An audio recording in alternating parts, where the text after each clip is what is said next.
What's going on, guys? Charles Weinraub, AKA the Handsome Homebuyer. We got another fire podcast for you this week, Latin Fire. We got Dom Santiago, multi-generational, 25 plus years in the business, coming out of Jersey. You're not going to want to miss it. Great guy, great episode. Enjoy.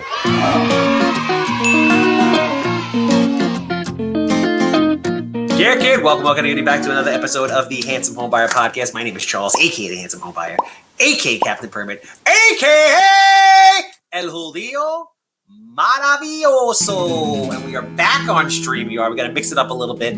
I have a banger of a guest today from our neighboring city of New Jersey. This gentleman, so I'm on Instagram. Actually, his team found me on Instagram. I started looking into him. This guy is straight 100% real all the time, and that's why I love him. I talked to him about 5 minutes before this. We're gonna riff. We're gonna find out all about him. But you meet somebody and you vibe and you're like, this dude's the real deal. And as him and I were talking, and obviously as everybody that's gonna watch this knows, there's a lot of bullshit out there in the industry. He's been doing it for 25 years in New Jersey. Started out as a banker, which was his full-time hustle. He was flipping deals as his side hustle, which eventually became his full-time hustle. And this is back in the day, and I'm really excited to talk to him and see how things have changed in the industry, because this is before it was sexy, before all auction.com and Hubzoo and all that, before there were TV shows with sexy sidekicks and all that. So this gentleman has done it all. We have Dominick Santiago from New Jersey, from the Dom Realty Group. What up? What up? What up? What's up, Charles? Thank you for that great introduction. Really good. I gotta pay you for that. Nice, man. I don't do a lot of things well, but I'm a pretty decent hype man. So thank you very much for coming. Thank you guys for reaching out. I'm really excited to be able to chop it up with you. And because Jersey, I've been hearing a lot of things about Jersey. I'm a New York, Long Island guy, obviously. Jersey, and I've been hearing for like the last couple of years, although it's been going on, I'm sure, for a lot longer, is fire. Fire. As a matter of fact, a couple guys left New York to go to Jersey because the market, they say, has been great.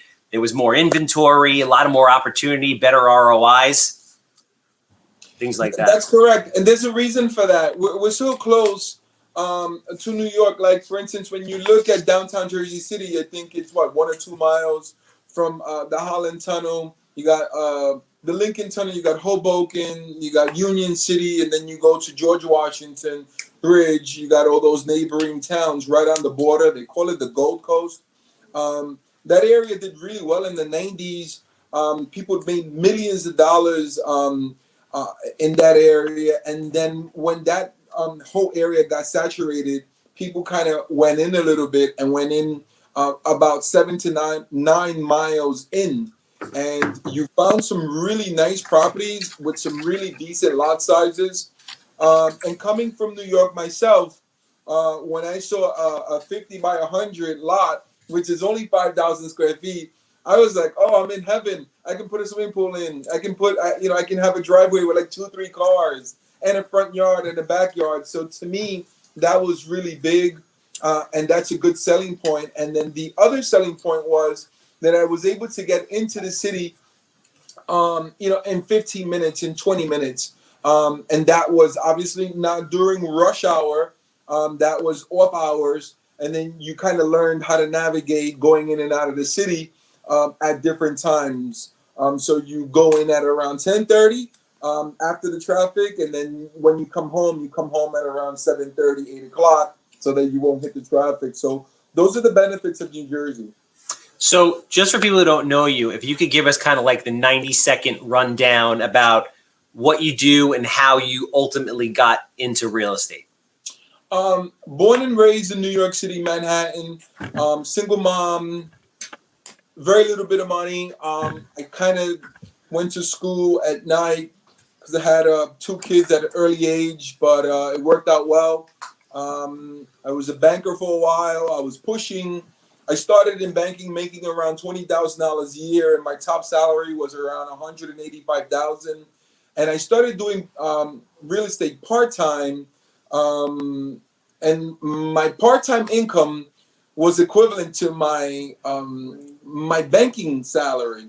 So I was making about $150,000 to $200,000 part-time. So it was easy to me at that point to transition over to real estate full time. So I ended up giving up my career as a banker, and I opened up my real estate company full time. And then I ended up pushing that up. I think the first year I did like 500,000, and then I kept on pushing that up, and then I kind of pushed it over to over $1 million in certain years, and then obviously some years are over, and then some of them are lower. But on average, it's a really good income, and it's a really nice lifestyle. No, good for you, man. That was 20 or 25 years ago when you made the full-time leap. I think I left the banking in 2005. So that it was around 15, 16 years ago. Yeah. It was really scary because you're giving up the 401k, you're giving up the benefits, you're giving up the security of the whole, job format and everything that your parents tell you to do. Hey, get a job, stay there forever, save your money on, with via the 401k and save all your money, work on a pension. So it was, it was a really big jump. It was kind of scary, but I did it, and it was the best thing that ever happened to me. I'm not gonna lie. There are days that I'm like physically beat up, mentally beat up, emotionally beat up, financially beat up. But then it all goes away when you pick up a check. But there are days that are tough. Some days are better than others. I know. I was just having one when I signed on to this. You're like, "How you doing?" I'm like, it's Pineapple Monday. Like sometimes there's just a tremendous amount of emotional trauma that comes with this business or any business. But like you, I wouldn't change it for the world. I'm curious to know, because I think this is like a really relevant point. How old were you when you ended up 15 years ago? You were how old? I think around 30, 35. Okay. So the point I kind of want to make for, a lot of the younger kids that are out watching this is you got a full-time job at 25. You worked a full-time job and had a high side hustle for 10 years before you were ready to make the transition into full-time real estate, coming from, I'm sure, a very traditional family and family that said, you get a job, you work there for 100 years, and then that's it. I'm curious to know how I want people to know that it takes time.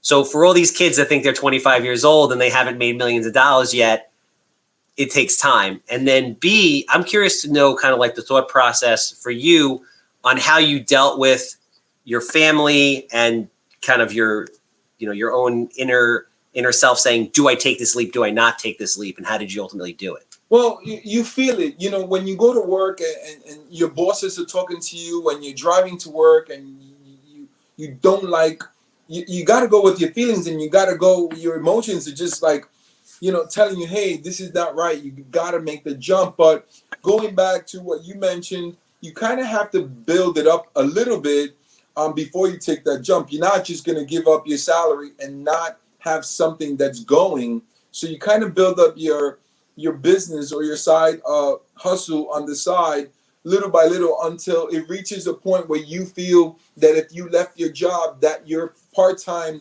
business will give you enough income to support you, at least for the, to cover the monthly expenses. And then when you jump over, and then the goal is to push that to the level that you want. But, going back to what you were saying about the kids, some of these kids are sharp. These guys are making a lot of money, via online trading, options, Bitcoins. They don't do the traditional working, and they don't do traditional work anymore. They're being smarter and faster. So sometimes I feel that I'm not doing enough. I'm like, I only made, 500 this year. That's not enough money. I should be doing 5 million. So that's a little tough sometimes to see what everybody else is doing, and it kind of gives you self-doubt as well. Yeah, I guess there's always people that are doing better, or there's always people that are doing more, that are worse off than you. I guess it's good to constantly always be having something to chase. You always want something to chase so that you're better and better. And it's cool that, listen, how old are you at this point? 50. And again, I'm 41, so I think 50 is young because I think 41 is really young. But compared to 20-year-olds and a lot of my contemporaries, 35 to 45, I noticed that they're slowing down. They're like, listen, I just want to maintain. So I give you a lot of credit for being an outside the box thinker, constantly growing. I remember you were telling me that you just got on social media about 12 or 15 months ago, and now you're doing very well with that, and you're putting out a ton of great content. I put your IG handle is scrolling down below. I encourage people to reach out and follow you because you really are putting out some great stuff. I mean, where does the fire come from? How do you maintain that over 25 years? I mean, 25 years is a long time, man. Well, a lot of it is fear. You don't want to fail. Just the thought of failing is so scary. I don't want to wait for the bus. I don't want to wait for the train. I want to go eat wherever I want. I want to go on vacation whenever I want. I want to buy whatever I want.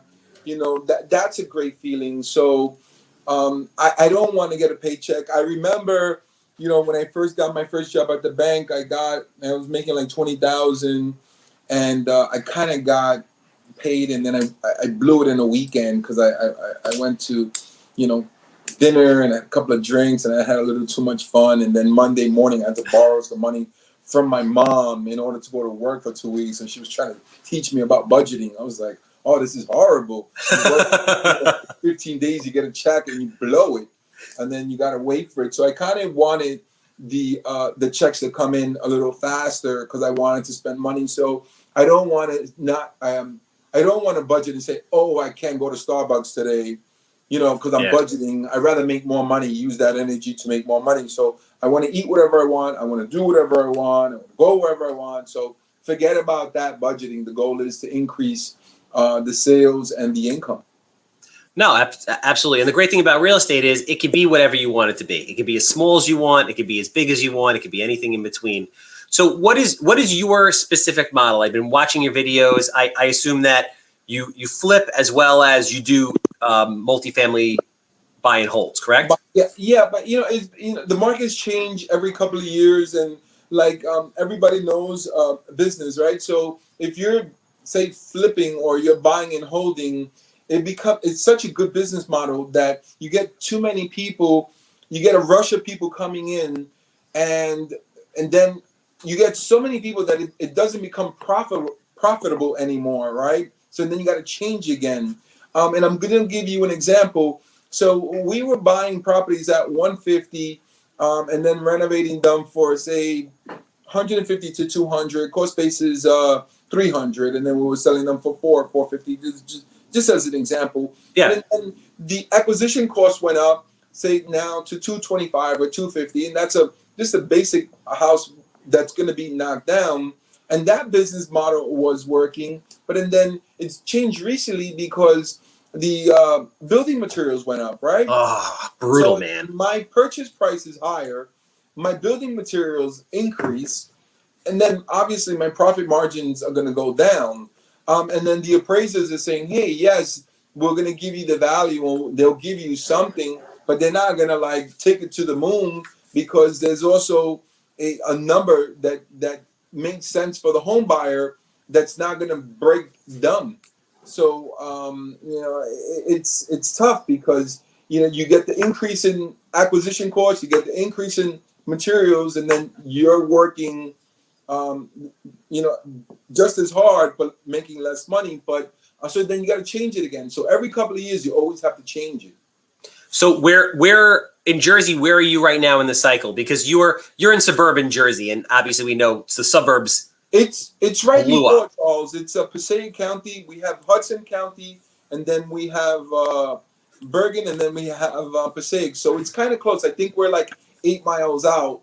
Okay. From Lincoln Tunnel. I think we're like 9 miles out from the George Washington. So we're close. We're very close. Got it. So how is where are you in the cycle over there? Do you see people paying up too much for properties? Is there a shortage of inventory with everything going on? Yeah, well, there's a shortage of inventory. There's a couple of reasons for that. We got that the foreclosure memorandum. So in a normal cycle, we probably get around 15 houses that come on the market via foreclosure sales. So that system is shut down. The judicial system is closed. So the 15 houses that would come to the market every week are no longer coming. They shut down. Yeah. So now, if you add that up at the end of the month, that's around 60 to 100 houses that were supposed to come into the market for guys like us to buy them. fix them, sell them. But now that system is not functioning properly. So you have too many buyers and very few properties. And then the other thing that's going on is that nobody's moving out. You got the rent memorandum, and nobody needs to pay rent or has to pay rent, and nobody's going to throw them out. So nobody's kind of like moving around as much as in a normal cycle. Everybody moves around, and there's people moving in and out. But now everybody's just stable. People are still moving, but out of New York City into suburbia, not too far in, kind of like close enough where you can go in and out of the city and visit friends and family and your own life. Okay. So are you coming up with like out of the box ways to acquire properties, or are you just doing less deals right now, or are you doing different kinds of deals right now? What are you doing? Well, in order to we only get like 5 to 6 deals per year that are reasonable. Okay. Because the other ones are too expensive. So I can buy a property that's $250,000 or $300,000, and I'm giving up all the profits up front. So I need to buy a property that's in the $200,000 range in order for me to justify 9 months, a year worth of construction and all the capital that goes into it. So I have to let them go. So I only get anywhere from 3 to 5 deals per year. So we're not doing a lot of volume, and then I'm just I'm gonna wait on the sidelines. I have a bunch of deals that I'm working on now that we had bought a couple of years ago, so I'm working on those. But I'm gonna wait for the markets to flow in a normal way. Hopefully, the memorandum will stop, will expire, and then things will start to flow again. But as of now, I'm not gonna overpay for properties, because if you get pullback on the market, say a 10 to 20% pullback on the market, you're going to lose money. No, I got it. So are you doing primarily new construction at those numbers, or you're doing just fix and flip? Houses on decent lots, and I'll give you an example. I'll take a 3,000 square foot home, 1,000 square foot home, knock it down, and then bring it back up at say 3,500 to 4,000 square feet. I'm on the same property for the land. On the same foundation or different foundation? I extend the foundation a little bit. Got it. Okay. But you'll utilize, because I was watching some of your videos and I saw guys bringing a house down and then utilizing the existing foundation and then building up this new beautiful, it was a multifamily. Right. No, that's interesting. And a lot of people are having the same issue as you. So I try to be, I've been in the business for 6 years. As I got into it, I tried to get very versatile in what I was doing. So first I was just flipping houses in very good school districts. Then I started moving into areas that weren't so great. Then I started doing new construction and dormers and doing tax liens and notes and all kinds of other stuff for the exact point that you mentioned. As the market moves, and inevitably it always moves, right? You can't be a one-trick pony, because otherwise you're going to be sitting there and you're not going to be able to do deals. So what you're saying makes perfect sense. But at the same time, you never want to force a deal. And I commend your discipline, because a lot of people will just buy just to buy, and they won't make money. It's crazy to do that, because if you're doing it with a 50% profit margin, say you project you're gonna make $50,000. Yeah. And your ARV is say 500,000. The market's pulled back 10%. You're gonna work for 9 months to a year and break even or lose money. So I'd rather not do the deal and just wait on the sidelines. No, that's an excellent point. And that's ironically what I did. Was it 2019? So I had a weird feeling. Since 2017, I was like, I feel something changed. Beginning of 2018, something changed. Like I kind of felt a weird shift. And, real estate is obviously like a slow turning ship. It's never like the stock market. So I'm like, Q4 of 2019, something's going to happen. Now, I wasn't exactly right, and I had no idea some crazy pandemic was going to sweep the world. But to your point, prices were going up. Banks were being stricter on values. Material prices were going up. Basically, the spread was getting compressed, and it didn't really make sense. So 2019, I kind of chilled, and I never used institutional money. I always raised private money. Like I have a private money pro forma, and I go out and I pitch investors, and I have private money. So as soon as COVID hit, boom, all the institutional lenders were gone because they lost their credit lines. Some people were belly up because they overpaid. And I went in and bought 17 houses that opening month in March when COVID just hit and went rocking. So to your point, you want to hold that dry powder and be patient because the money's made when the market's down. And then you ride it up and then you chill and wait and hit it again. Yeah, and I agree. So I'm going to give you a pretty cool scenario. So back in 2008, I think we had a real estate office, and there was we probably had around 50 to 60 agents. So when the markets crashed, everybody left, and I think we had like 4 guys left. So when the markets came back, the guys that stayed, the 4 or 5 guys that stayed, were doing the production of 50 guys and girls, right, and women. So it was so cool to see that when the markets go up, stay put, and when the markets go down, stay put. So don't come into the markets only when they're high, and then when they fall, then you leave and you go do something else. So, in 25 years, there's been a couple of cycles up and down, and I've always stayed the course. I don't do anything else. I'm not in any other business or any other sector. So the point is, it's easy to be in the markets when the markets are going up, but it's hard to be in the markets when they're going down. But once the markets go down and then they go back up, the opportunities that are made, the money that can be made when the markets are going up is amazing. So when the markets fell, lost a couple of million, and when the markets came back, made a couple of $1 million. It was a really wild ride. I'm sure. And that's what I was gonna transition to, because I mean, you're an OG. You're a young OG, but you're an OG. Like, you've been doing this for 25 years. It's a long time. So I'm curious to know, with all the hype, with the internet, with social media, with the different cycles, how have you seen the business change over the last 25 years?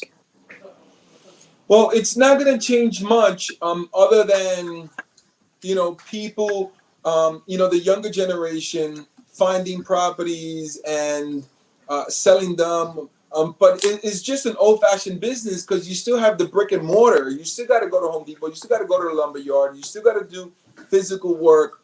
So it's not going to change much. Just finding the property is a little different in your marketing approach. But the brick and mortar is going to stay the same. You still need to kind of use your hands to build these houses. Well, do you notice? No, that makes sense. But do you notice there's been more competition? Like, competition has increased significantly over the last 25 years. Oh yeah, well, you got more people coming in, because obviously it's a really good. It was a good sector over the last couple of years. But once the markets fall, all the people that came in when the markets were hot lose money, and then they go do something else. Yeah. So you just got to stay through all the good cycles and the bad cycles. You're going to have good cycles and you're going to have bad cycles. So you got to stay through both of them. No, that's true. What do you, when things cycle down, what do you typically do? Do you just kind of hunker down and wait for the deals? Do you just wait for the market to stabilize? Like, what did you do in you help people that overpay.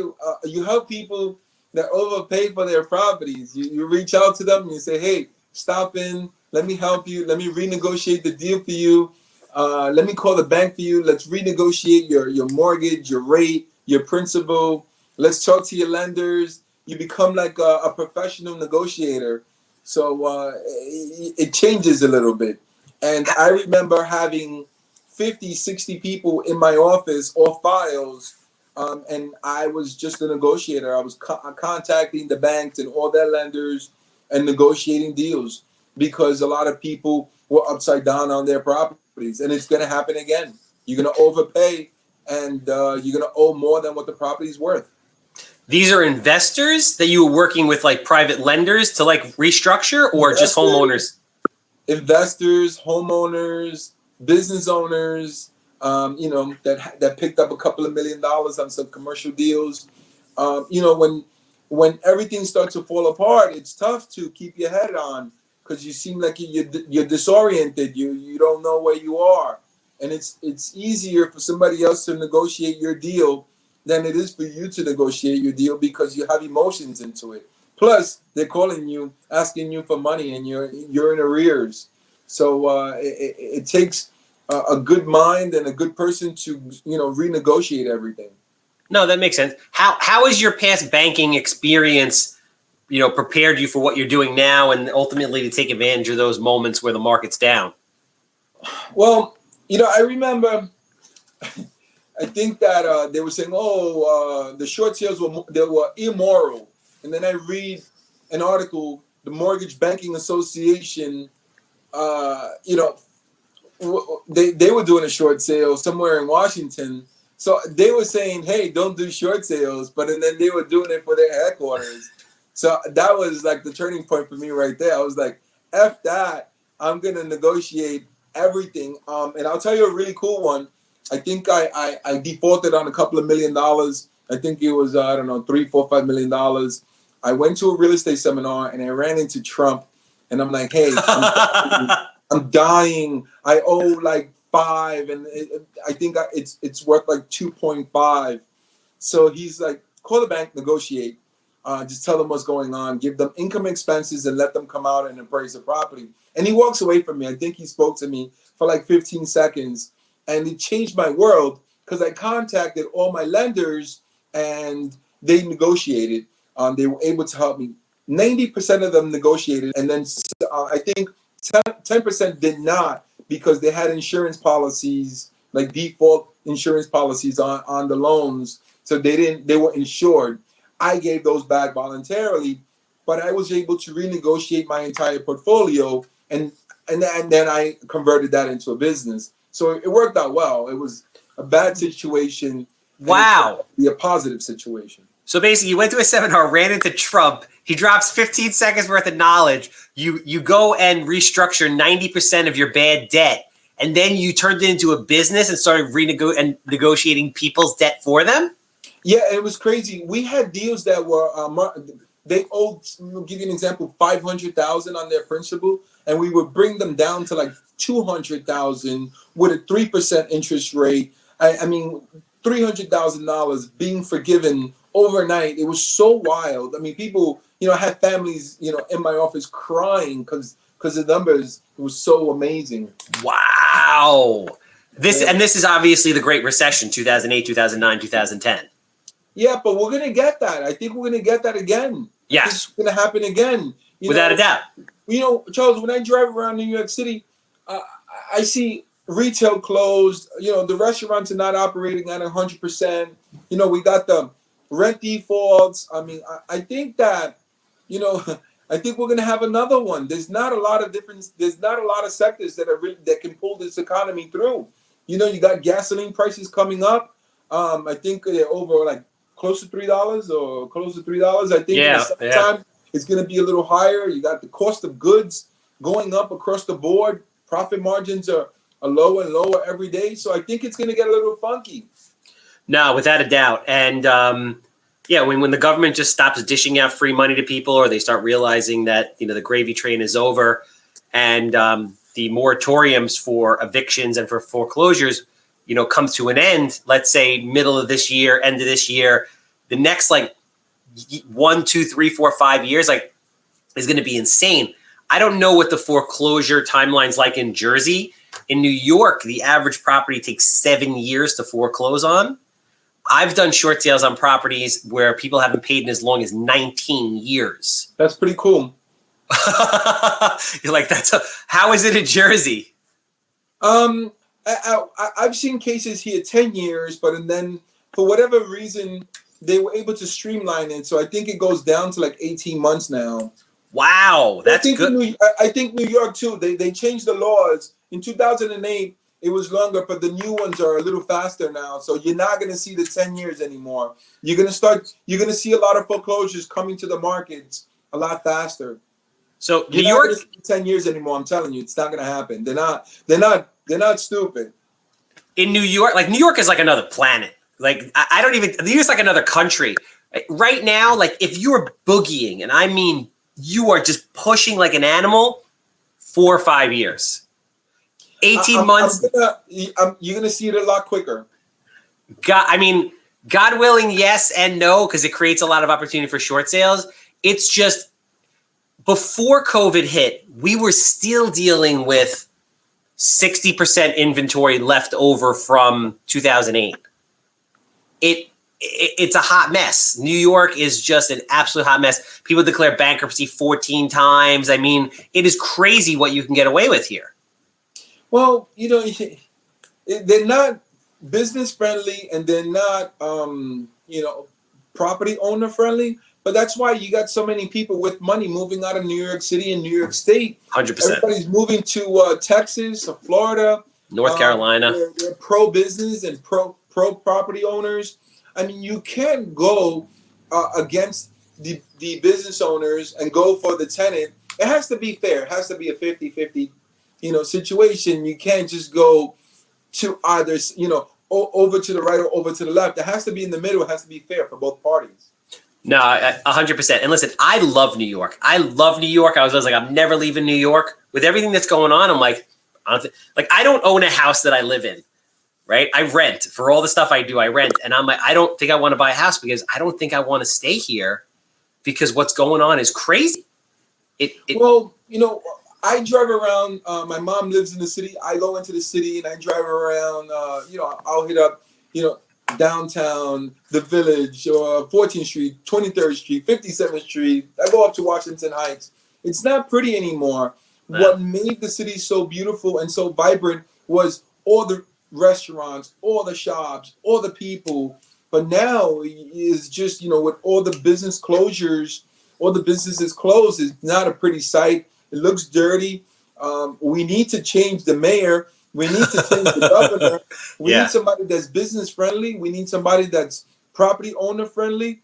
And we need to get back, to Giuliani days where he's saying, hey, let's clean up New York City and let's get this back on, the ball back on, what's the term? Let's get the ball back on, you know what I'm talking about, right? But when you go back to New York, when I remember as a kid, New York times was so ugly. There was a lot of prostitution, drugs, and then Giuliani came in and cleaned it up, and it looks so beautiful now. But we can't let it go back to the 80s because we're going to get hurt, and property prices are going to get hurt, and business owners are going to get hurt, and we're going to lose tourism. No, without a doubt. I mean, my thing is, I'm on Long Island, but I just finished a year ago. I finished my master's at NYU in real estate development. So I would go in. It was awesome. Greatest experience of my life. So I would go in every day. I would go in twice a week for school. And you could see it, like, even before COVID, like starting to kind of like trending down, like a lot of homeless. It was dirty. And then now with COVID, my big fear is, so I'm buying houses from the same person right now, and I'm selling houses to the same person. I'm buying houses from people that have lived on Long Island for the last 40 years, raised their kids, and they're like, I'm out of here, man. I don't give a shit. I'm done. I'm done with the taxes. I'm done with the cold. I'm done with the politics. I'm going to North Carolina or Florida or PA. I'm out.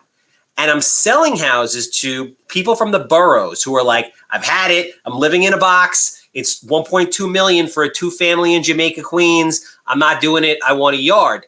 The thing that I'm worried about is now everyone's working online. Offices will never be the same again.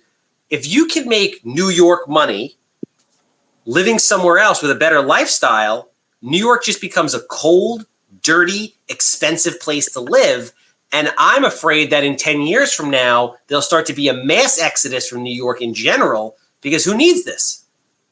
Well, Charles, some of the policies, and I live in New Jersey and I work in New Jersey, but I read the New York papers every day and I follow the local politics.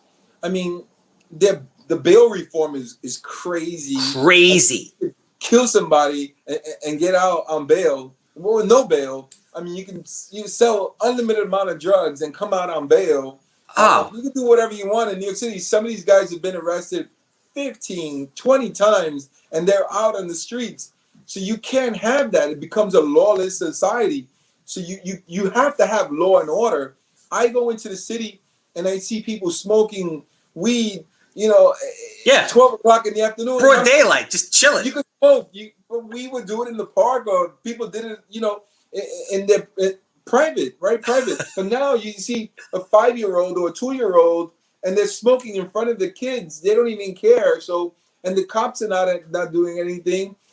They feel like if their hands are tied, So you kind of have like a lawless society in New York City, and that's not going to work. And then when you got the local politicians saying free, free rent, free healthcare, free college, free this. I mean, they just say all of that for the people to vote for them, but it's not going to be free. Somebody's going to pay for it.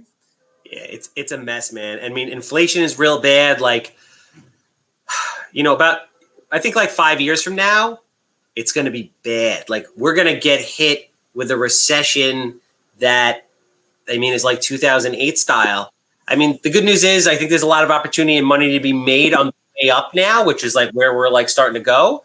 But ultimately, I worry about New York, and that's why I'm afraid to buy a house here that I live in, because I don't know if I want to stay here for forever. I want to talk to you a little bit about construction, because you seem to have, from what I've watched and seen, you seem to have a very good handle on construction. And for most investors I think have, I guess, three problems. One is money, and I always tell investors, I'm like, listen, money is the easiest part of investing. Easiest. The hardest part is contractors. Contractors are the hardest part of investing. Absolute freaking nightmare. So if you could speak to, the construction process, how you manage it, how you structure everything to get these things done efficiently and on budget, I think that'd be really helpful for people. I'm going to touch on the money situation, because it's easy to get money, but sometimes you have to borrow money at really high rates in order to get it. And that hurts your profit margins. So be careful when you acquire money, when you take money at really high rates, because it's going to hurt your profit margins, especially if something goes wrong with the deal. And then the other question that you asked was labor. One of the benefits that we have in our markets is that we have a lot of labor. So we're in Passaic County. So a lot of the people that live in this area are all blue collar workers. So we have a ton of roofers, electricians, and plumbers. And nice. So whereas some of the affluent areas don't have the blue collar worker, they have the professional workers. So our markets we have a lot of labor. So I probably know around 12 a dozen roofers, window installers, electricians, and plumbers. So if anybody needs any labor, I have cheap labor. I'll refer you one of the guys. You buy the materials and you pay them on the side. You're going to thank me, and they'll be happy because they're making money. You'll be happy because you get to get a nice bathroom or a kitchen or whatever work you want to do. So anything you need, just reach out to me. I'll get you the right guy, and I bet you any money bet I'll be able to beat 90% of the prices that you're getting. Will they come? Prices. Will they come to New York? I wish. Charles, it's so funny, right? Because we were having trouble finding some deals here in New Jersey, so we're going now to Connecticut. So we just found the Connecticut deal. It's kind of cool. It's 4 units and 2 storefronts. Okay. 2 hours away. I've never been to the town. I took the drive in. I took the drive. It was like 2.5 hours. But we're closing on the deal hopefully on Wednesday. But the profit margins are huge. We're getting that at 50 cents on the dollar. So you never want to leave your area. But when the profit margins, when you can acquire a deal at 50 cents on the dollar, jump in the car and take the ride. So a funny thing happened to me. I get my roofer to go down to look at the roof because it's like a $40,000 roofing job, and he's like, "Oh, my cousin lives in this town." And it was like 2.5 hours from like my office, which is kind of wild. I couldn't believe it. He's like, "Yeah, I got everything, interior wise." I was like, "This is so crazy. I couldn't believe that." My guys here in this area had family members 2.5 hours away. I thought that was pretty interesting and funny at the same time. That's awesome. Yeah, no, it's here in New York. It's very, very different. So we have a construction company, full-time salaried employees, foremen, plus subcontractors that circle that. And we're having a massive problem getting people, a lot in part, because of the government. So basically you have people that are getting unemployment and they want to work a couple days off the books and keep their unemployment and get paid cash. And it's just a really, really bad time. And you couple that with material prices, and then you have delays and you can't get material. And it was taking 5 weeks to get windows when it used to take 2. it was a very, very, very tough time. But I mean, I'm happy that there's still opportunity and we're getting deals. But it's interesting to hear what's going on in the New Jersey market, and for as close as you guys are, how different the markets actually are. Yeah, I mean, we're having fun, and you just have to, be careful. Don't overpay. Just watch your profit margins.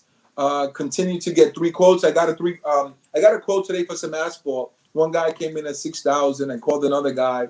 He came in at $4,500. So I'm glad I didn't go with my first quote.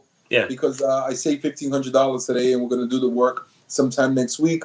But just try to be careful, because every dollar that you overpay on a deal is going to be every dollar that that you don't make. So just be careful with that, and then again, go outside of your area. So go outside of New York, come to Connecticut. I got a call today another call today in Westbury. I think it was like a 3-family burnout for like $60,000. I think it needs around $150,000. So the cost basis is going to be around $210,000. I've never heard of the town, but I heard that the rental income is around is going to be around $1,500 a unit. So if you can get a brand new 3-family for $200,000 and your rental income is $4,500, the cap rate is pretty good. Bro, it's crazy. Comparing those prices to New York prices, like I can't even begin to. In the worst areas in New York, I mean, you're like in the threes. It is great for a single family home. It is so expensive here now, and the taxes are so crazy that it's a very, very difficult market. And that's what I also think is pushing people out. But to your point, I think it's good when people get into the real estate industry. It's good to look outside in different markets, because it's not about the dollar amount. It's about the percentage return on your money. And if you could go to Jersey and you could buy a 3-family house that's a disaster for $60,000 versus buying that in New York and Long Island for $500,000, it's a no-brainer. Well, it also has to make sense. You don't want to make $40,000, $50,000 just on one deal. And that's the only thing you got going on, because your annual income will only be $40,000, $50,000. So you kind of have to have enough of them in order to justify your time, right? So if you need to make $150,000 a year, $200,000 a year, and your profit margins of $50,000, you need 4 of them in order to live. Where a lot of people make mistakes is they'll do one deal or do 2 deals and make $100,000. But their annual expenses are $150 or $200, so they kind of fall short. So even though they're still making money, they're not doing well because they're not doing enough volume. Yeah, no, that makes sense. I meant from like a rental standpoint, like an ROI and rental standpoint. Right. Cap rate. Yeah. So it's just everything here is very, very expensive. Going back, one of the niches that we work on now are burnouts.